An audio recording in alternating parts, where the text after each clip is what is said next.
In Detroit, Perk, the Stars, they showed up.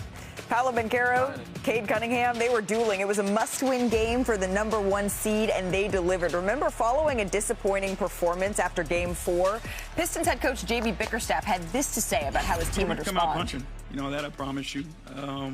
You know, we're not going to lay down for anybody. Hard drive by Thompson. And they didn't. Tobias Harris misses the jumper here, but Asar Thompson right there to clean it up. See if you can identify this trend here early, guys. Cade misses with beef stew. Offensive rebound. Right there for the O board. Bully ball. And then Dennis Jenkins, he misses. The but man's Cade game. corrals it with the jam. Yeah, 7 offensive boards. Led to 12 first quarter points. Second chance points there for the Pistons. And then Cade had it going here in the second. He did. He went live. 3-level score, Malika. And you could tell he watched film because he came off the worst playoff game of his young career in Game 4, and he bounced back in great fashion. And he scored 20 of Detroit's 28 second quarter points on 71% shooting, no less. So Detroit up 6 at the halftime. But we said this was a duel. Paolo Banchero. Better get a hand up. Steps back. Listen, I criticized Paolo a lot throughout the course of the regular season, but this postseason, he has really, really elevated his game. And last night, this is when you want to see him the most. On the road, in a hostile environment, going toe-to-toe. He had 45 points in this game, but Cade Cunningham. Nah, this is my city, though. There's the dagger. Go to Cade. Snatch back. Let's take a listen to Cade on if he felt pressure after Game 5. We all felt it. You have to feel it. We've had a great season so far. None of us want it to end. So, you know, you got to put it all out there. We dug ourselves a hole, like I said. And, you know, now it's time to climb our way out. But it's possible. We handle our business tonight. We got to go to Orlando and handle our business there. So Cade Cunningham, Paolo Banchero, they put on a classic in Game 5. They each scored a playoff career high of 45 points, and they're the first pair of opponents to do that since Donovan Mitchell and Jamal Murray did it in the bubble. Although, if I remember correctly, they had dueling 50 balls. pieces. That was an insane game. But this one was as well. I will point out, no Franz Wagner, right? That he's been the Cade stopper, and so that may prove to be a issue for the Magic moving forward. But you said, Perk, that this reminded you of another epic battle that you experienced. It did. In 2008 semifinals, Paul Pierce, LeBron James, Game 7 in the Boston, toe-to-toe. I believe Bron had like a 40-point, almost triple-double. Paul Pierce went out there and had, I believe, 45, and they was going toe-to-toe. And I just remember Paul coming in saying, I always protect my house. You ain't getting the wind up in here. You know what I mean? And that's the feel that I got last night watching that game with Cade and Paolo, because Paolo came in there and he did what he was supposed to do. He came in there and did what a young rising star, superstar is supposed to do, and Cade responded and did what he was supposed to do, and then you got to protect your career, and he did that. Cade certainly did. Jalen Duren, though, is still struggling a bit in this series, Danny. Yeah, I mean, it's going to take more of guys kind of involving him in other ways. They got to get him on the glass, doing the dirty work, and not thinking about the game. The moment's got a hold of him right now. Takes time. Shout out to the San Antonio Spurs and Tim Duncan. Like, my leaders, they did a job of talking me out of the moment and making me not be distracted by social media or the media. You know, Timmy, I knew he knew the plays well enough, but in the finals, his teammate texted, where am I supposed to go on this play? Knowing damn well he knows where he's supposed to go, but it had me just thinking and locked in on the challenge at hand and the task that I didn't even worry about the finals or the lights. So if he can get his teammates to be involved or be like integrate him in conversations and also involve him in offenses, it might let him think about the game less and just be more in the moment. So.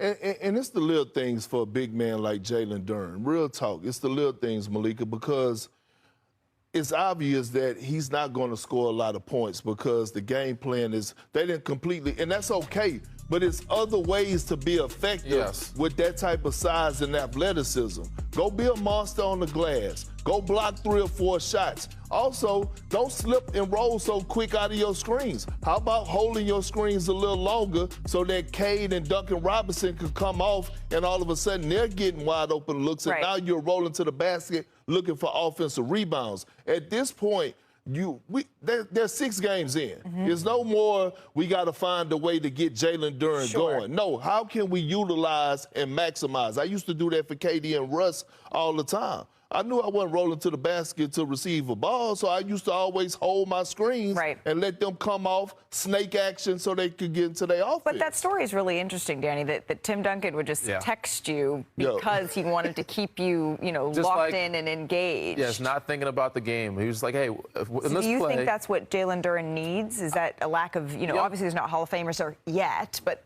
in the future there could be. You got some vets there. You got Tobias Harris there, but Cade, Tobias, those guys need to take him under their wing and just kind of give him some simple things that he can just focus on. Because I feel like he's overthinking it right now, and the moment is getting a hold of him, and he's not showing up. Again, he can block shots. He can even get some hard fouls. He can do something that impacts the game with your presence. Be big out there. You be big, it'll change the whole dynamic of this series if he shows up. Coming back from down 3-1, it's not impossible. The Pistons have done it against the Magic before, but it is an incredibly tall task. A late charge for Schroeder and the Cavs. They push the Raptors to the brink of extinction. Sorry, I couldn't help myself. All right, 4 minutes left in the first quarter. James Harden. I love the call. He answered the call. Him and Jared Allen. Jared Allen's blocking shots. Evan Mobley knocking down threes, playing defense, pushing the break. Unfortunately, slow Euro. Injuries have been a part of this postseason. And Brandon Ingram, you see him just tweak his heel there. He left. He didn't return to the game. Cookies here for Jacoby Walters going coast to coast. Ooh, body game. That was such a lazy pass, though. Body game. The Raptors not going away. A minute into the fourth quarter, Jalen Tyson gets it in the corner. Oh. Knocks down the three. Tough bucket. Dennis Schroeder passes to Mobley, same corner. Yeah. The crowd is loving it. Don't game plan for that. You don't game plan for Evan Mobley threes. And then midway through the fourth quarter, Dennis Schroeder knocks down the three. Not go under. Not go under the screen. He said something, I'm not going to say what he said, but he spoke at length probably for about 2 or 3 minutes at halftime just about what he saw and what we could have done better as a group. And then after the game, we were like, damn, I guess you were just talking to yourself. Well, yeah, because he took over. So he gives a speech at halftime, and Schroeder helps power Cleveland to take a 3-2 series lead in this game. So Cleveland, they looked shaky at times early on, but they ended the game on a little cavalanche to take a 3-2 series lead. Cleveland outscored Toronto 32-18 in the final 14 minutes of that game, knocked down nearly as many threes as the Raptors had field goals during that run. And Cleveland notched their first playoff win when trailing by entering the fourth quarter since Game 1 of the conference finals against the Raptors. That was 2018. So, Perk, you were chilling on the bench at that point? Yeah. I was all right. averaging 1,500 claps. 1,500 claps a game. I was doing a great job. I was a star in my role. And that is very important. Can you be a star in your role here and tell me what your key takeaway is from this Game 5? You're always a star in your role. The big man, Malika. Okay. I got to go with Evan Mobley. He is the most important player on this squad. And you've been asking for it. And look, he had that balance last night of being a big man with guard skills. And I love when he's attacking downhill with authority. We saw that. And here's a few examples right here. Not doing too much, hanging out around the dunker spot, having 2 feet in the paint, being ready to catch and finish, not hanging out in the perimeter. And then all of a sudden what you see is we're watching one of the most skilled bigs in the game. And what can he do best? What can he do also, DJ and Malika? He can stretch the floor. 3 big 3-point shots in the fourth quarter that were huge. He was 3 for 3 from the field, and they needed every single one of them. He just have to be consistent night in and night out. Yeah, I mean, shout out to Schroeder, shout out to Evan Mobley, had big fourth quarters. Yeah, huge. But Cleveland is in trouble. What you mean? If you're relying on Evan Mobley in this series, this is going 7.